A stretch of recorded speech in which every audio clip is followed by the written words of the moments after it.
in an effort to be both creatively, creatively,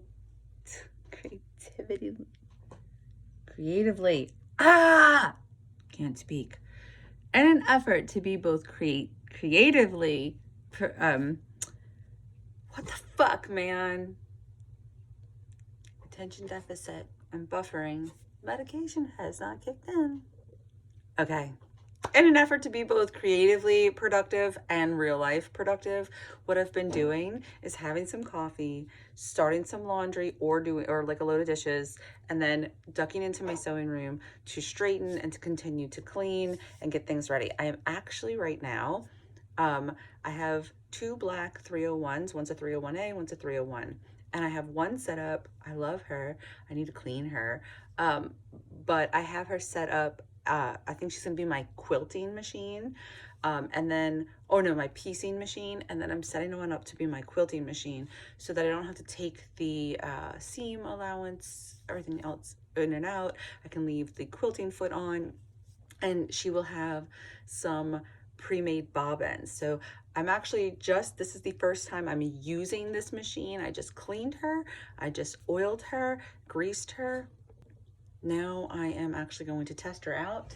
I have this, which is left over from my block of the month quilt 2 years ago. And then I have these muslin strips that I actually bought to test. So this is absolutely a test quilt. I'm just gonna basically make it as large as I can, use some scrap batting and flannel for the back so that I can wash it and see how this muslin washes. This muslin is a strip of muslin that you buy on a roll for super cheap. But I need to see if it's gonna handle any kind of actual washing. I love the way muslin usually quilts and washes up. So I want to see if this will work the same way. And if it is, that means I have pre-cut muslin, and that's amazing. So this is she is just a straight up 301. She is a newer machine than my other one. She's got a different plug system. She's got a different spindle system. Like, she's newer, but they share feet and personality. And so I'm excited to see how she's gonna sew and if she can absolutely be my quilting machine. And if she can, she's actually gonna go into a different quilting table, like a different desk. So we shall see. Okay, so I've been in my sewing room. I've had a cup of coffee. I am now about to go get dressed. Gonna go check all the animals, gonna take you with me, and then I'm gonna start brainstorming some stuff. It is goddamn gorgeous out here. So this was well, actually not true. Oh, it's a lie to y'all. Okay, when we first moved up here, things got a little jacked. And so we had to set up a pen for the goats, and they were over here. And then the chickens were near them. Eventually they were over here. Then they got their actual goat yard, which is big and beautiful and lovely. Okay, great. That's where we're at now. We are prepping a garden bed here. This is where we planted our corn. It did very, very well. If you consider growth well, we didn't get a whole lot of corn. I don't know, the whole situation. Bird things I need to clean, things I need to clean. But anyway, this is gonna come apart or be revamped. When all of these chickens move to the big coop, when it's finally finished, this area is going to be open for interpretation. I do still want to use it. I like it, but it definitely needs work. I'm also not sure exactly how big our rabbit situation is, but I've learned a lot by the fact that we've had 2 litters back to back and probably are about to have a third.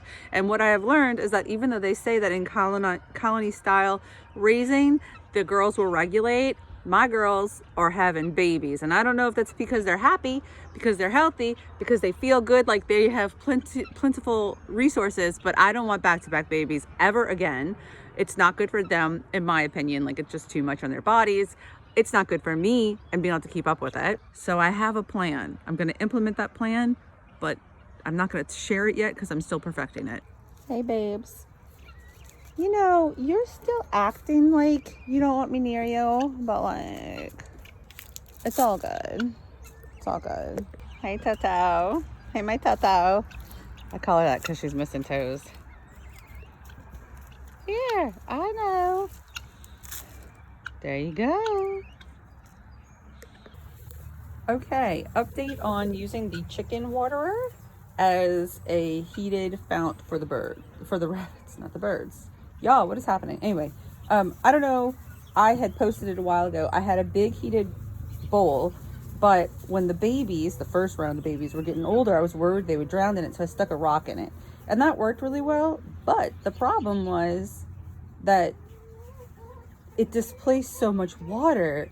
They were always dry. So this, nobody, like, look at that little baby. Can't drown in there. Nobody's pooping in it. It's staying cleaner, and it's been about a day and a half, and they still have a tiny bit of water. I'm going to fill it up again, but I don't have to worry about them not having water, and that's great. The babies are out. They are nibbling hay. The teenage babies are discovering sunflower seeds. And this baby right here, her name is Tova, and I believe she is going to stay and get fixed so that she can live with Kyle full-time while we are managing kits and litters and things. That way he's not alone and he still gets that social interaction. That's Crimson Kyle, a bunch of babies, and a tiny sleeping on top of Kyle. Oh my god. So if you were ever wondering why I'm talking about keeping a rabbit to stay with Kyle full-time, it's because of this. Because they are so social, and the girls, when we're not trying to have kits, they will have each other, Crimson and Clover, but Kyle would be alone, and I just don't feel like that's right to do that to him. So he's gonna have a fixed daughter to hang out so that he'll still get to cuddle and love somebody. Rabbits are officially good to go, like for the rest of the day, really. I'm gonna come back and just play with them a little bit, but they're good. The chickens should be fine. I'm just gonna double check their water. They actually had a pretty good situation. Their snow is just finally melting today, but it's dried out pretty well in here, which is lovely. Hi girls. Yeah, we're gonna check you guys out. 3 eggs. So we don't supplement heat or light, which means that the chickens are able to go through like a natural resting period in the winter, which meant that we weren't getting that many eggs. We were still getting a significant amount considering, but just since the weather has shifted and gotten warm, like right now, it's not even noon yet, and I just got 3 eggs from today, so I'll probably get at least 3 more. But yesterday we got 6, the day before we got 4. So their production has definitely mirrored the rising temperatures. The goat yard has definitely worked itself out. What I would like to see us do is add on here at least a small side yard so that we can plant and rotate them into greener areas. Not that it would matter when it's all covered in snow, but it's a thought.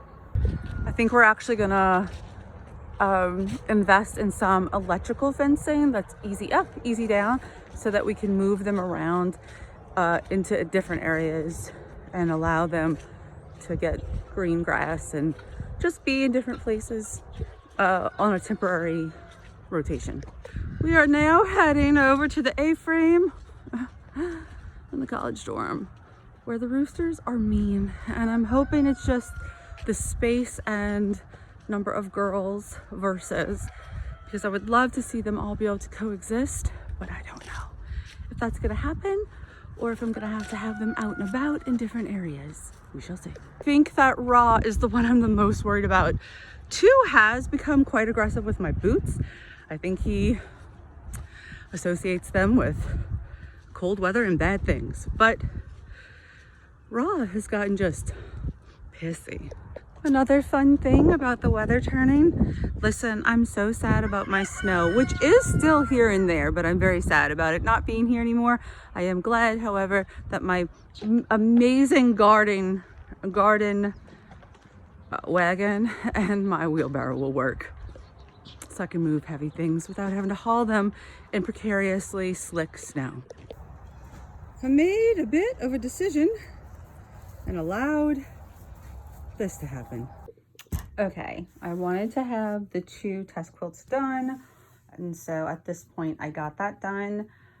Something is happening with this machine. There is a noise, and when you know what they're supposed to sound like when they're running perfectly, there is just something that's like, it just sounds a little out of place. So I'm going to be working on that, but the goal is to get her quilting to see how she does. If she doesn't feel like a good quilter, then I'll make her my piecer, and this will become my quilter, but this is the goal. The other thing is, fun. This little baby test quilt is actually a test for several reasons. I Frankensteined some batting, so this is going to be the first time I wash something that is done like that. And also, I tried a different method on joining my backing pieces, so it's gonna be a learning quilt, like, definitely. So I'm about to go move some laundry, clean up and reset my sewing room so that this can be quilted. And the other thing I'm working on is getting this 401 up and running so that I can make bags with her. And yeah, I'm just trying to kind of figure out all of the machines. I'm hoping to get some cleaned, serviced, and ready to sell for Quilt Week. We will see, but that's the goal.